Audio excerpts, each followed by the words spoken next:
Autumn had arrived on the island of Sodor. The leaves were changing from green to brown. As Thomas puffed along, he heard the chug, chug, chug of a tractor at work close by. "Hello," said Thomas to the tractor. "I'm Thomas." "Hello," said the tractor. "My name's Terence. I'm ploughing." "What ugly wheels you've got," said Thomas.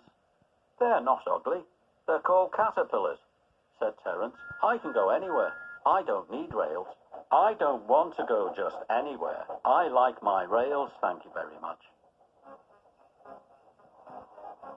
Winter came, and with it, dark, heavy clouds full of snow. A snowplow was fixed to Thomas, but it was heavy and uncomfortable. He shook it and banged it until it was so dented that eventually it had to be taken off. The next morning, the driver and fireman worked hard to mend the snowplow, but they couldn't make it fit properly, so Thomas had to set out without it. "I don't need that stupid old thing," he said to himself. "Snow is silly, soft stuff. It won't stop me." But as he rode along, the snow kept making his wheels spin, and he found it quite a struggle. "Silly, soft stuff, silly, soft stuff," puffed Thomas.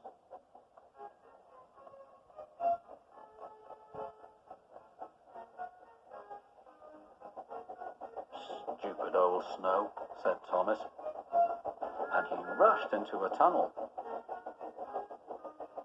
At the other end, he saw a heap of snow had fallen from the sides of the cutting. "Cinders and ashes, I'm stuck!" And he was. The driver and fireman tried to dig the snow away from Thomas, but as fast as they dug, more snow slipped down. "Oh, my wheels and coupling rods," said Thomas sadly. "I shall have to stay here till I'm frozen." And he began to cry. Just then, who should come chugging along but Terence the tractor. "I heard you were in trouble," said Terence, "so I've come to help." First, Terence pulled Annie and Clarabelle away from the snowdrift. "Thank you, Terence. Thank you, Terence," they said. They were very relieved to be free of the snow.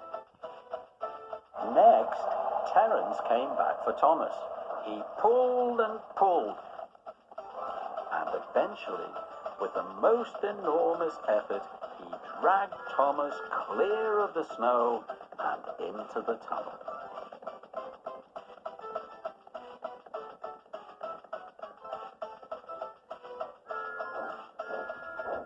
Thomas was very grateful.